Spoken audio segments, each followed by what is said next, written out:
नमस्कार, आप देख रहे हैं डीडी न्यूज। मैं हूं आंचल गुलाटी गुंबर और आगे बढ़ने से पहले एक नजर सुर्खियों की तरफ।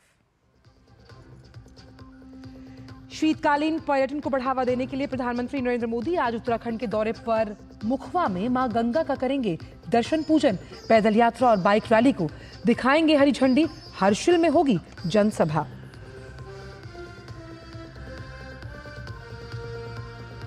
बब्बर खालसा का आतंकवादी आज तड़के उत्तर प्रदेश के कौशांबी से गिरफ्तार। जर्मनी में बैठे अपने आका और आईएसआई के संपर्क में था लाजर मसीहा। पिछले साल पंजाब में न्यायिक हिरासत में हुआ था फरार।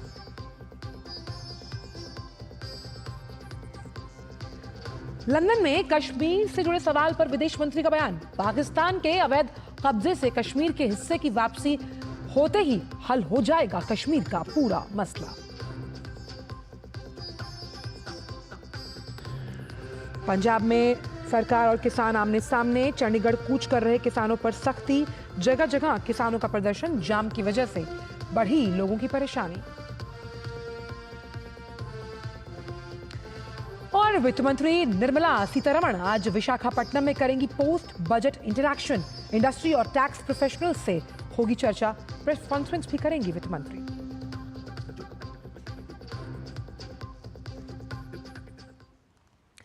और आइए अब जान लेते हैं इन सभी खबरों को विस्तार के साथ। प्रधानमंत्री नरेंद्र मोदी आज उत्तराखंड के दौरे पर हैं। उत्तराखंड में प्रधानमंत्री आज विंटर टूरिज्म यानी शीतकालीन पर्यटन को प्रोत्साहित करने के लिए हर्षिल मुखवा क्षेत्र का दौरा करेंगे। इसके साथ ही प्रधानमंत्री मुखवा में मां गंगा के शीतकालीन प्रवास स्थल का दर्शन और वहां पर पूजा अर्चना करेंगे। देखिए प्रधानमंत्री के उत्तराखंड दौरे से जुड़ी हमारी ये खास रिपोर्ट।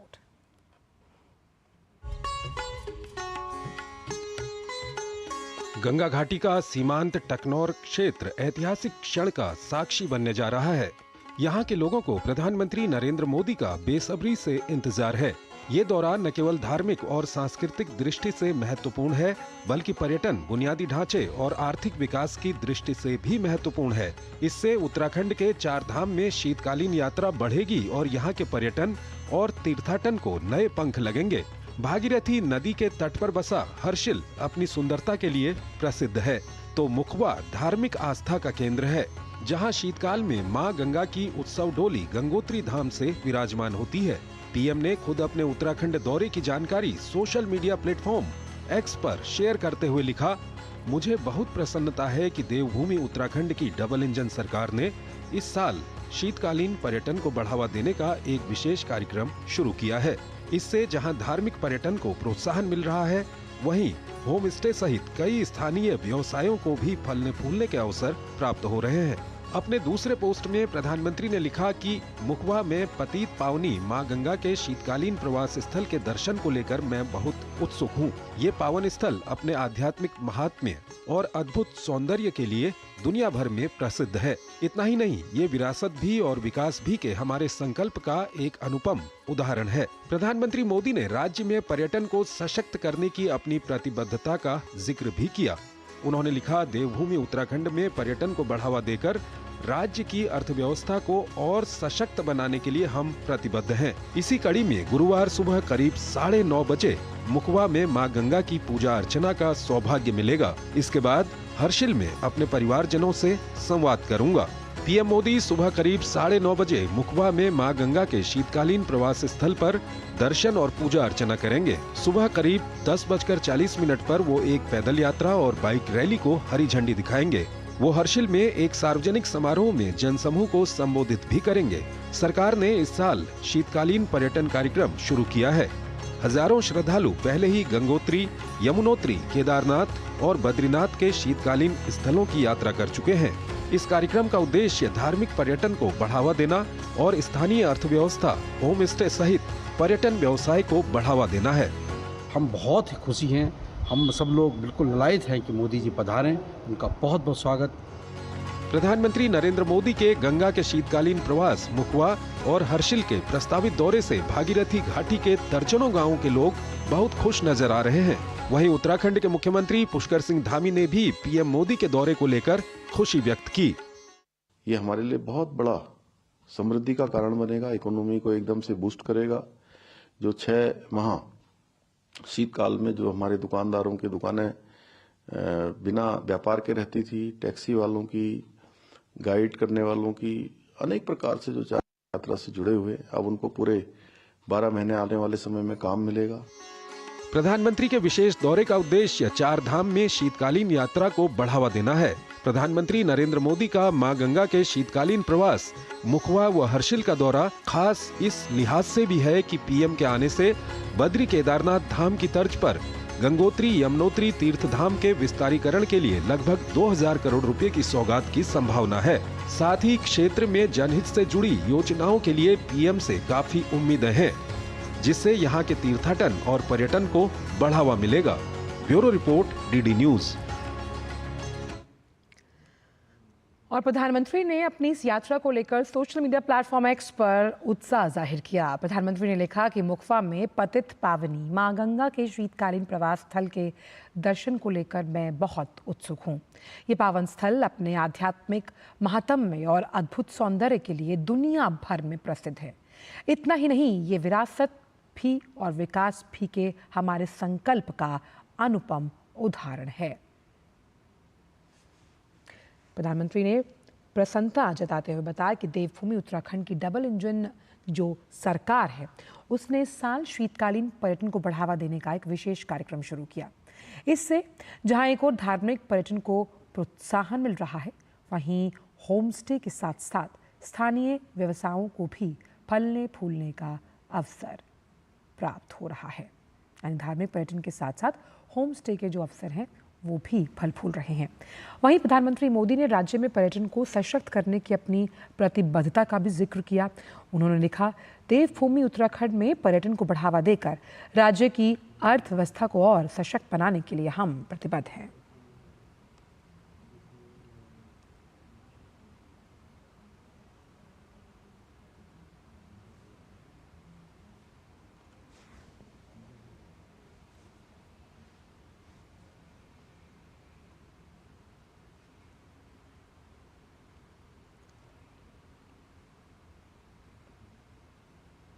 प्रधानमंत्री की इस यात्रा को लेकर हर्षिल के स्थानीय ग्रामीणों में खासा उत्साह दिखाई दे रहा है।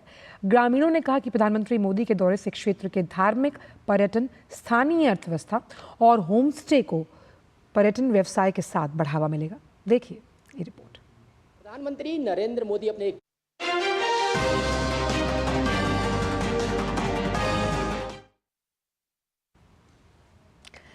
तो आइए आपको दिखाते हैं वो रिपोर्ट, जहां पर्यटन, होम स्टे और तमाम जो व्यवसाय जुड़े हुए हैं शीतकालीन इस टूरिज्म से, उसको बढ़ावा मिलेगा। देखते हैं रिपोर्ट।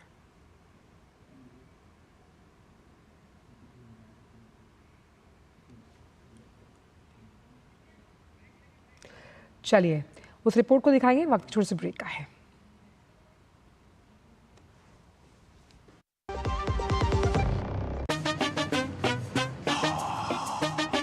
कैसे धंधा बढ़ेगा, कैसे गल्ला चलेगा, कैसे टाइकून बनेगा, ये काफी नहीं बेटा, स्कूटर है तेरा कब रॉकेट बनेगा। सिर्फ अक्षर बढ़ाने से बिजनेस बढ़ता तो हर बड़ा बिजनेस यही करता। बिजनेस बढ़ता है क्रेडिट से। अपनी दुकान में क्रेडिट ऑन यूपीआई अपनाओ। कस्टमर्स को यूपीआई पे क्रेडिट मिलेगा तो कस्टमर्स बढ़ेंगे और उनकी शॉपिंग भी। क्या समझे? अपने पेमेंट पार्टनर से संपर्क करें। तो अपने सोने को काम पे लगाइए। आज ही कॉल कीजिए 1-800-313-1212 पर।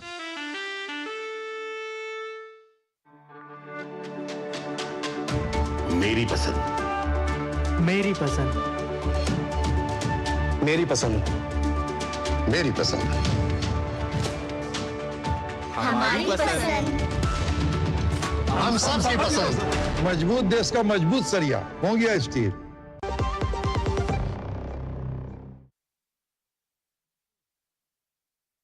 ब्रेक के बाद विकास वाकर और उत्तराखंड के दौरे पर जिस तरह से प्रधानमंत्री हैं उस पर बात करने के लिए हमारे साथ हमारे संवाददाता उर्मिलेश भट्ट इस वक्त जुड़ गए हैं हर्षिल उत्तरकाशी से।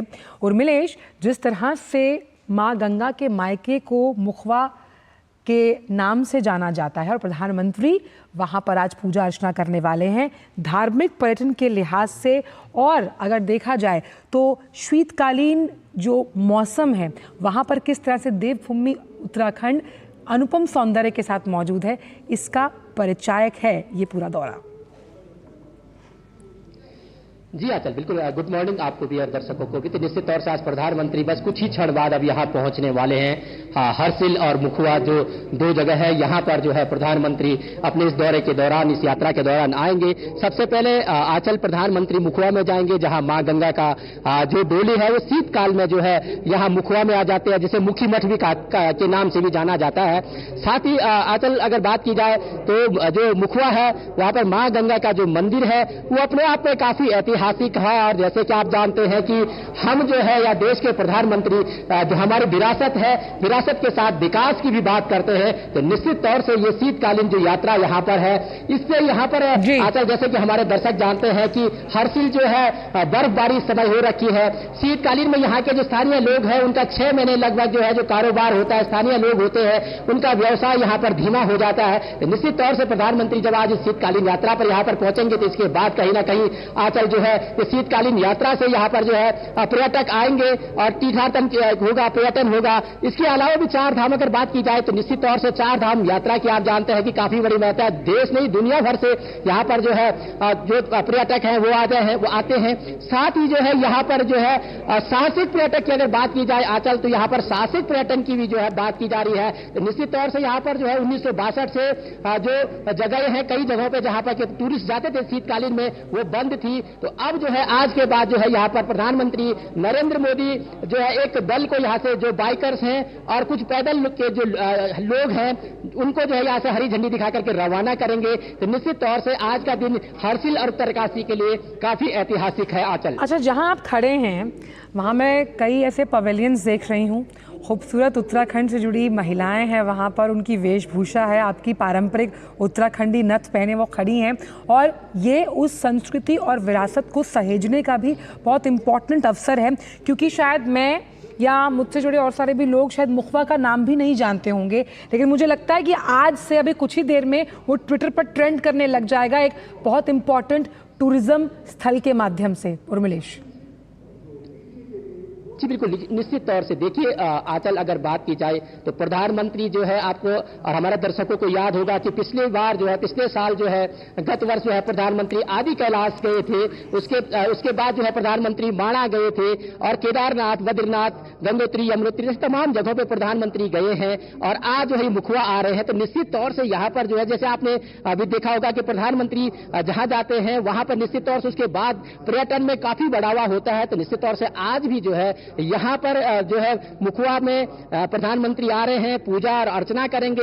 यहाँ के तमाम जो लोग हैं, स्थानीय निवासी हैं, जैसे कि आपने भी कहा कि जो यहाँ की पारंपरिक वेशभूषा है, उस वेशभूषा में जो है प्रधानमंत्री के स्वागत के लिए उनमें उत्साह है, जोश है आचल। और जैसे कि आप देख सकते हैं कि ये पेविलियन है, इस पेविलियन में यहाँ पर जो है जो स्थानीय जो उत्पादन है यहाँ के, जो प्रधानमंत्री कहते हैं कि वोकल फॉर लोकल की बात प्रधानमंत्री कहते हैं। तो निश्चित तौर से तमाम जो ये यहाँ पर उत्पाद है, इन उत्पादों का भी कहीं ना कहीं, क्योंकि स्थानीय है, इन स्थानीय उत्पादों को भी कहीं ना कहीं एक विश्वस्तरीय फलक पे ये जाएंगे जब प्रधानमंत्री खुद जो है यहाँ पर आकर इन तमाम उत्पादों का जो है अवलोकन करेंगे। और यहाँ पर आप देख सकते हैं कि तमाम जो बहनें हैं या कई यहाँ पर जो है लखपति दीदी है, इसके अलावा यहाँ पर कई सारे जो स्व सहायता समूह है, उनकी जो है महिलाएं हैं। तो ये कह सकते हैं कि कहीं ना कहीं प्रधानमंत्री का आज ये दौरा आचल एक ऐतिहासिक दौरा है। प्रधानमंत्री यहाँ पर जनसभा करेंगे और जैसे कि आचल आप भी जानते हैं कि समय हरसिल में चारों तरफ बर्फबारी हो रखी है। यहाँ पर अगर टेम्परेचर की बात की जाए तो रात में यहाँ पर टेम्परेचर 10 से 20 डिग्री के बीच में जा रहा है। तो ऐसी ठंड में और उम्मीद करते हैं कि ये जो मौसम का अनुपम सौंदर्य है ये वहाँ के पर्यटन को तो बढ़ावा देगा ही, और आपके पीछे जो उत्पाद हम देख पा रहे हैं ये वहाँ पर वोकल फॉर लोकल के इस पूरे परिचय को आगे लेकर जाएगा। आपके साथ आगे भी चर्चा जारी रहेगी, लेकिन फिलहाल उर्मिलेश इन तमाम जानकारियों को हमसे साझा करने के लिए बहुत बहुत शुक्रिया आपका। बढ़ते आगे और बात करते हैं विदेश मंत्री डॉक्टर एस जयशंकर की, जिन्होंने लंदन में कश्मीर के मुद्दे पर बात करते हुए कहा कि जिस दिन हमें पाकिस्तानी कब्जे वाले हिस्से वापस मिल जाएंगे उस दिन कश्मीर का मुद्दा सुलझ जाएगा। उन्होंने बातचीत में कहा कि कश्मीर में हमने इससे ज़्यादातर मुद्दों को हल करने के लिए काम किया है। मुझे लगता है कि अनुच्छेद 370 को हटाना पहला कदम था। विदेश मंत्री ने आगे कहा कि फिर कश्मीर में विकास, आर्थिक गतिविधि और सामाजिक न्याय को बहाल करना, दूसरा चुनाव कराना जिसमें बहुत अधिक मतदान, और ये इम्पोर्टेंट तीसरा कदम था। Removing Article 371, then restoring growth and economic activity and social justice in Kashmir was step number 2. Holding elections, which were done with a very high turnout, was step number 3. I think the part we are waiting for is the return of the stolen part of Kashmir, which is on the under illegal Pakistani occupation. When that's done, I assure you, Kashmir solved. और पाकिस्तान के अलावा विदेश मंत्री ने चीन के मुद्दे पर भी बात की। भारत के साथ चीन के रिश्ते और बॉर्डर को लेकर किए गए सवाल का जवाब देते हुए जयशंकर ने कहा कि अगर दोनों देशों की सीमा अस्थिर है तो यह अनिवार्य रूप से हमारे संबंधों के विकास और दिशा को प्रभावित करेगा।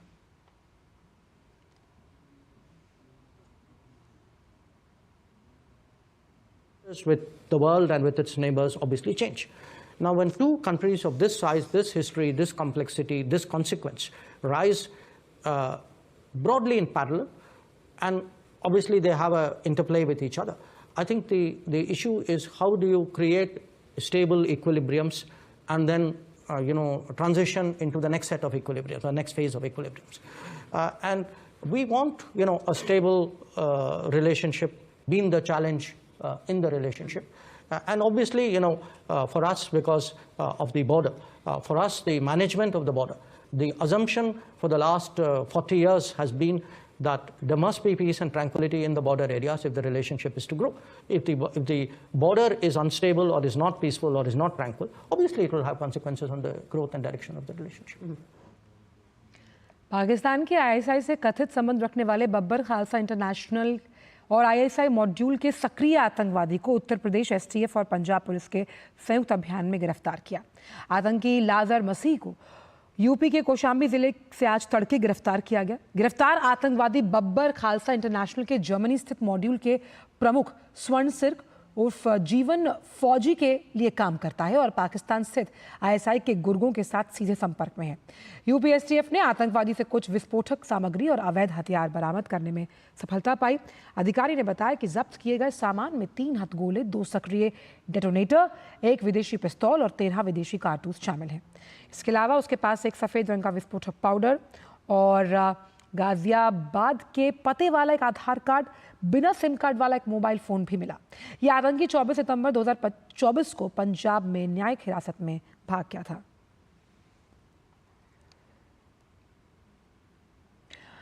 मुख्यमंत्री योगी आदित्यनाथ आज गोरखपुर बस्ती मंडल के 2500 लाभार्थियों को उद्यमी बनाने के लिए सीएम युवा योजना के तहत 125 करोड़ रुपए का ब्याज मुक्त लोन देंगे।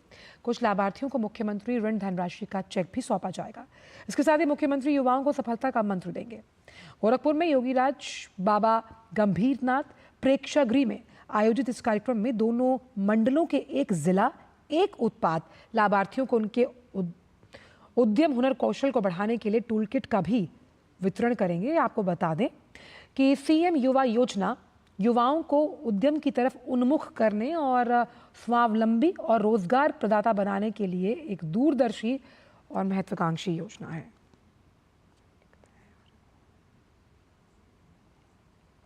बात करते हैं पंजाब की, जहां किसान आंदोलन की वजह से कई जगहों पर जाम लगा है। चंडीगढ़ में संयुक्त किसान संगठन ने 5 मार्च से हफ्ते भर के लिए धरने का ऐलान किया था, लेकिन चंडीगढ़ कूच कर रहे किसानों को पंजाब पुलिस ने एंट्री पॉइंट पर ही रोक दिया।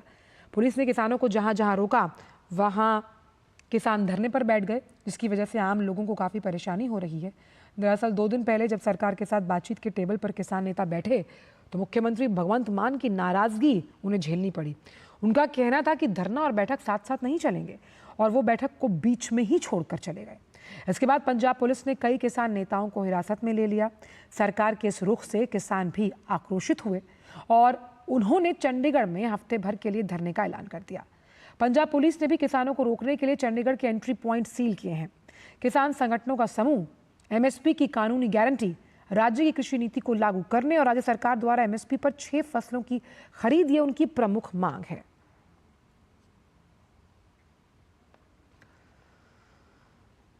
संभल के सपा सांसद जियाउर रहमान बर्क बिना नक्शा पास कराए मकान बनाने के मामले में अब 18 मार्च को इस पर सुनवाई होनी है। इस मामले में बुधवार को एसडीएम संभल वंदना मिश्रा के यहाँ सुनवाई होनी थी, लेकिन अधिवक्ता के समय बढ़ाने पर आग्रह को लेकर सुनवाई की अगली तारीख अब 18 मार्च निर्धारित की गई। और इस मामले में एसडीएम वंदना मिश्रा ने बताया कि सांसद मकान अपने नाम ना होने या मकान पूरा ना होने का साक्ष्य नहीं दे पाए। वहीं सांसद के अधिवक्ता मोहम्मद नईम का मानना था कि वकीलों की हड़ताल के कारण एसडीएम कोर्ट में नहीं बैठी और उन्होंने अपनी ओर से सभी साक्ष्य उपलब्ध करवाए। आपको बताएं कि संभल के दीपा सराय में बिना नक्शा पास कराए वाले मकान बनाने के आरोप में तहसील प्रशासन ने सांसद को नोटिस दिया और उनके वकील ने मकान को सांसद के नाम न होने और निर्माण पुराना होने का दावा किया था।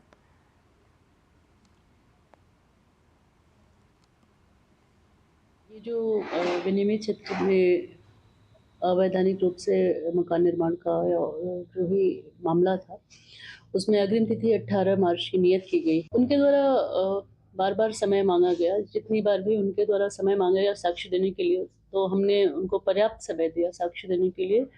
पर अभी तक जिन बिंदुओं को उन्होंने स्वयं उठाया कि ये नवनिर्माण नहीं है, ना तो उसके पक्ष में उन्होंने कोई साक्ष्य दिया। दूसरा बिंदु उनके द्वारा उठाया गया कि यह मकान जो है वो किसी अन्य व्यक्ति के नाम है, उसके संबंध में भी कोई साक्ष्य उन्होंने प्रस्तुत नहीं किया है। कई बार अवसर मांगने के बाद भी उनके द्वारा कोई साक्ष्य नहीं प्रस्तुत किया जा रहा था, उसी क्रम में जुर्माना लगाया। अधिवक्ताओं की हड़ताल भी है, जिस कारण मैडम बैठी नहीं है कोर्ट में, वो किसी कार्य से बैठी गए भी हैं। हमने अपना जवाब कम्प्लीटली दाखिल कर दिया फाइल में, कोई कमी नहीं है, जो भी है अगले डेट पर हो जाएगा। यूपी के संभल में होली और रमजान के त्योहार के मद्देनजर डीआईजी, डीएम और एसपी ने फोर्स के साथ गश्त की। डीआईजी ने दोनों त्योहारों को शांतिपूर्वक संपन्न करवाने के लिए थाना प्रभारी को निर्देश दिए। हिदायत देते हुए कहा कि जो भी कानून का पालन नहीं करेगा उसके खिलाफ कड़ी कार्रवाई की जाएगी। त्योहार के मद्देनजर प्रशासन अलर्ट मोड पर है और भारी संख्या में पुलिस बल की तैनाती की गई। इससे पहले संभल के जिला कलेक्ट्रेट में Moradabad range DIG, DM doctor Rajendra Pensiya और एसपी ने होली और रमजान के त्योहार को लेकर दोनों समुदाय के जो लोग हैं उनके साथ बैठक भी की है। जनपद संभल में कुल 3 करोड़ रुपए के बजट के आसपास सेफ संभल नाम का एक प्रोजेक्ट है, वो प्रशासन द्वारा लाया जाए, जिसमें फेस आइडेंटिफिकेशन के साथ में हर चौराहे पे कैमरे हैं वो पुलिस द्वारा लगाए जा रहे हैं।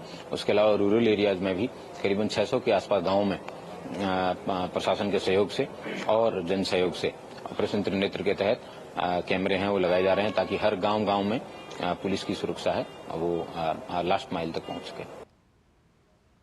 नेता प्रतिपक्ष और रायबरेली सांसद राहुल गांधी के मानहानि मामले में एमपी एमएलए की विशेष कोर्ट में आज सुनवाई होगी। साल 2018 में कर्नाटक विधानसभा चुनावों के दौरान गृह मंत्री अमित शाह के बारे में राहुल गांधी द्वारा की गई आपत्तिजनक टिप्पणी मामले में सुनवाई होनी है।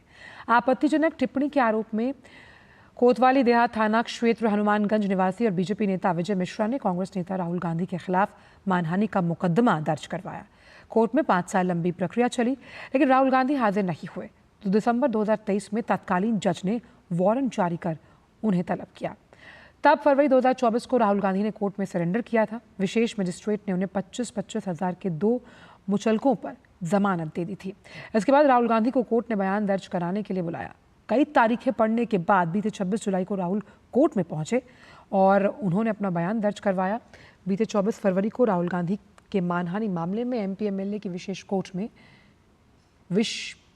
परिवादी के अगले गवाह से राहुल गांधी के अधिवक्ता को जिरह करना था, लेकिन गवाह की ओर से परिवादी के अधिवक्ता ने हाजिरी माफ़ी लगाई और ऐसे में अब 6 मार्च यानी आज मामले की सुनवाई होगी।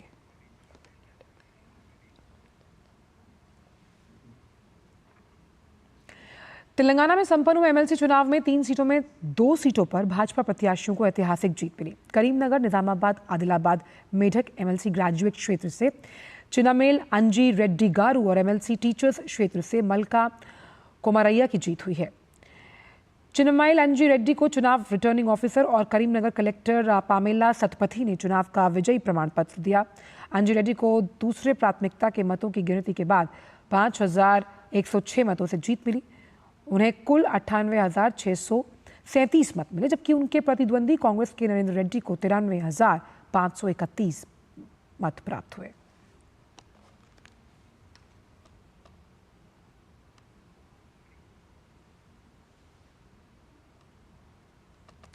और तेलंगाना की इस खबर के बाद अब बात करते हैं। प्रधानमंत्री तेलंगाना के एमएलसी चुनाव में बीजेपी के शानदार प्रदर्शन के लिए जनता को धन्यवाद कर रहे हैं। उन्होंने कहा कि एमएलसी चुनाव में अभूतपूर्व समर्थन और आशीर्वाद के लिए तेलंगाना के लोगों को धन्यवाद देता हूं। हमारे नवनिर्वाचित उम्मीदवारों को बधाई। मुझे अपनी पार्टी के कार्यकर्ताओं पर बेहद गर्व है जो बड़ी मेहनत से लोगों के बीच काम कर रहे हैं।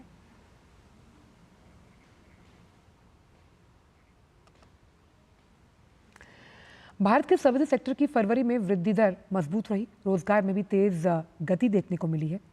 HSBC PMI सर्वे के मुताबिक फरवरी में जो PMI यानी कि परचेजिंग मैनेजर्स इंडेक्स है वो बढ़कर 59 हुआ, जो कि पिछले महीने 56.5% था।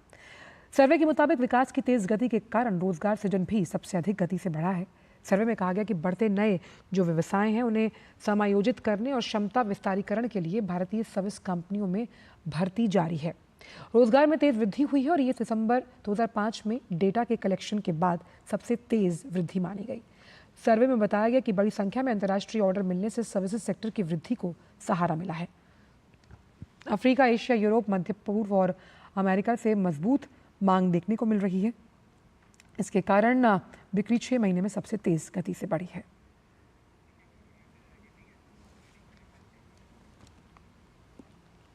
और आइए अब देखते हैं अर्थव्यवस्था से जुड़ी तमाम बड़ी खबरें। अंदाज रहेगा फटाफट। प्लैटिनम की आड़ में हो रहे गोल्ड इंपोर्ट पर अंकुश लगाने के लिए केंद्र सरकार ने कदम उठाया। बुधवार को जारी सर्कुलर के मुताबिक 99% कम प्योरिटी वाले प्लैटिनम एलॉय की आयात के लिए directorate general of foreign trade से लेनी होगी मंजूरी।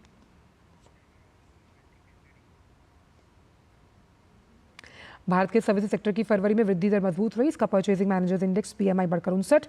HSBC PMI सर्वे के मुताबिक बड़ी संख्या में अंतर्राष्ट्रीय ऑर्डर मिलने में रोजगार में बढ़ोतरी देखी गई।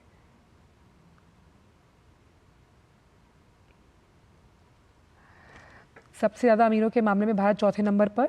नाइट फ्रैंक की रिपोर्ट के मुताबिक 2024 में देश के 85,698 सुपर रिच लोग हैं और सालाना तौर पर 6% का इजाफा हुआ है।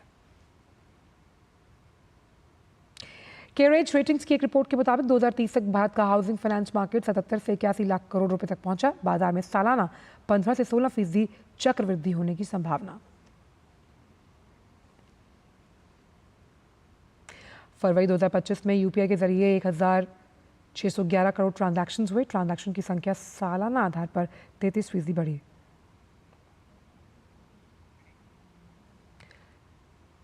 टेस्ला ने मुंबई और पुणे में हायरिंग शुरू कर दी। कंपनी ने नई वैकेंसी निकाली। पहला शोरूम मुंबई के BKC में खुलेगा।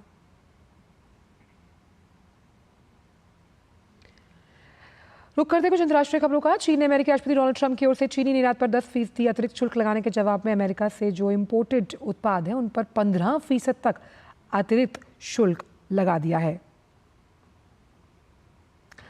और इसके साथ ही चीन ने इस मामले को विश्व व्यापार संगठन में चुनौती देने के लिए कानूनी प्रक्रिया भी शुरू की।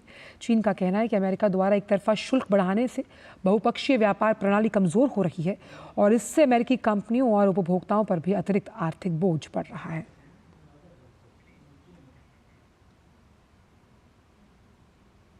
वहीं अमेरिका के साथ कनाडा का टैरिफ वॉर शुरू हो गया। अमेरिकी राष्ट्रपति डोनाल्ड ट्रंप ने कनाडा पर टैरिफ लगा दिया तो कनाडा ने भी अमेरिकी वस्तुओं पर टैरिफ लगाने का ऐलान किया है। कनाडा के प्रधानमंत्री जस्टिन ट्रूडो ने कहा कि पहले चरण में अमेरिका से आने वाले लगभग $55 बिलियन की अमेरिकी आयात पर 25% टैरिफ लगाया जाएगा। कनाडा के WTO में राजदूत ने कहा कि ये फैसला हमारे हितों के खिलाफ है और हम अपनी सुरक्षा के लिए इस पर प्रतिक्रिया देना जरूरी समझते हैं।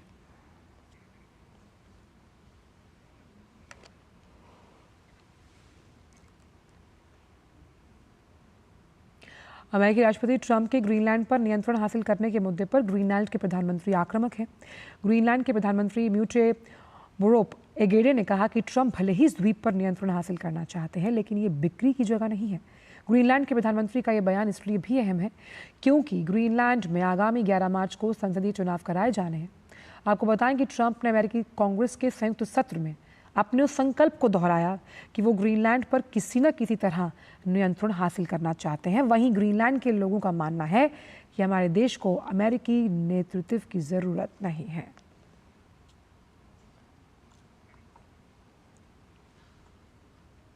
अमेरिकी राष्ट्रपति डोनाल्ड ट्रंप ने यूक्रेन के राष्ट्रपति ज़ेलेंस्की की प्रशंसा की।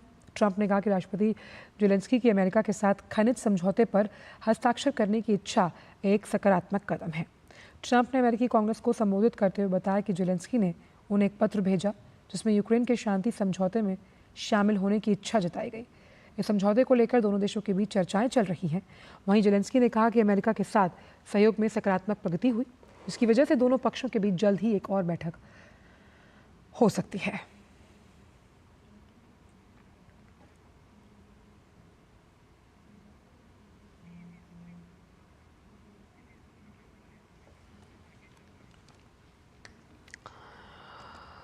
तो अमेरिकी राष्ट्रपति डोनाल्ड ट्रंप ने यूक्रेन के जो राष्ट्रपति जेलेंस्की हैं उनकी प्रशंसा की। उन्होंने साफ तौर पर कहा कि राष्ट्रपति जेलेंस्की की अमेरिका के साथ खनिज समझौते पर हस्ताक्षर करने की इच्छा एक सकारात्मक कदम है। हालांकि अभी जब ओवल ऑफिस जेलेंस्की पहुंचे थे कुछ दिन पहले तो मामला वहां काफ़ी टेंस हो गया था, लेकिन ये एक सकारात्मक पहल की तरफ इशारा कर रही है ट्रंप सरकार, जो कि खनिज से जुड़े हुए मामले की बात है, क्योंकि इसमें यूक्रेन के शांति समझौते पर शामिल होने की इच्छा भी जताई गई है और इस समझौते को लेकर दोनों देश जो हैं उनके बीच चर्चाएं चल रही हैं।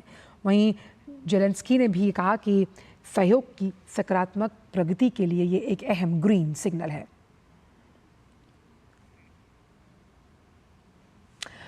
और अब बात क्रिकेट की। न्यूजीलैंड ने चैंपियंस ट्रॉफी के दूसरे सेमीफाइनल में दक्षिण अफ्रीका को 50 रन से हराकर फाइनल में जगह बनाई। फाइनल में न्यूजीलैंड का सामना इस रविवार को भारत के साथ है। न्यूजीलैंड ने पहले बल्लेबाजी करते हुए रिकॉर्ड 362 रन बनाए और उसके जवाब में साउथ अफ्रीका 9 विकेट पर 312 रन बनाकर ढेर हो गई। डेविड मिलर 100 रन बनाकर नाबाद रहे। देखिए रिपोर्ट। न्यूजीलैंड ने चैंपियंस ट्रॉफी के दूसरे सेमीफाइनल में दक्षिण अफ्रीका को हराकर प्रतियोगिता के फाइनल में स्थान बना लिया है। न्यूजीलैंड से जीत के लिए मिले 363 रन के विशाल लक्ष्य का पीछा करने उतरी दक्षिण अफ्रीका की शुरुआत धीमी रही। 5वें ओवर में मैट हेनरी ने सलामी बल्लेबाज रायन रिकल्टन को आउट कर दक्षिण अफ्रीका को पहला झटका दिया। कप्तान बबूमा के साथ रासी वैन डर डूसे दूसरे विकेट के लिए अर्धशतकीय साझेदारी करने में कामयाब रहे। दोनों बल्लेबाजों ने अपने अपने अर्धशतक पूरा करने में सफलता पाई। सेंटनर ने बाबूमा को 56 रन पर आउट कर इस साझेदारी को तोड़ा। सेंटनर ने ही वॉन डर डूसे को 69 रन पर आउट किया। इसके बाद सेंटनर ने हेनरिक क्लासेन को 3 रन पर आउट कर अफ्रीकी टीम को बड़ा झटका दिया। इसके बाद डेविड मिलर को छोड़कर कोई भी अफ्रीकी बल्लेबाज बड़ी पारी नहीं खेल पाया और एक बार फिर अफ्रीकी टीम चोकर साबित हुई और प्रतियोगिता से बाहर हो गई। इससे पहले टॉस जीतकर पहले बल्लेबाजी करने उतरी न्यूजीलैंड की टीम को रचिन रविंद्र और विल यंग ने तेज शुरुआत दी। यंग 21 रन बनाकर 48 के स्कोर पर आउट हुए। इसके बाद केन विलियमसन और रचिन रविंद्र ने पारी को संभाला और तेजी से रन बनाए। रचिन रविंद्र ने अपना 5वां वनडे शतक पूरा किया। रविंद्र और विलियमसन के बीच दूसरे विकेट के लिए 164 रन की साझेदारी हुई। रचिन रविंद्र 108 रन बनाकर आउट हुए। वहीं केन विलियमसन ने भी शतक लगाने में सफलता पाई। अपनी इस पारी के दौरान विलियमसन ने अंतर्राष्ट्रीय क्रिकेट में 19,000 रन भी पूरे किए। विलियमसन ने 102 रन की शानदार पारी खेली। इसके बाद डेरिल मिशेल और ग्लेन फिलिप्स ने तेजी से रन बनाए। मिशेल 49 रन बनाकर आउट हुए। अंतिम के ओवरों में फिलिप्स ने तेजी से रन बनाना जारी रखा और 49 रन बनाकर नाबाद रहे। न्यूजीलैंड ने निर्धारित 50 ओवर में 6 विकेट पर 362 रन बनाने में सफलता पाई। अब चैंपियंस ट्रॉफी 2025 का खिताबी मुकाबला भारत और न्यूजीलैंड के बीच 9 मार्च को दुबई में खेला जाएगा। Sports desk, DD news. और फिलहाल समाचारों में इतना ही। दीजिए इजाजत। नमस्कार।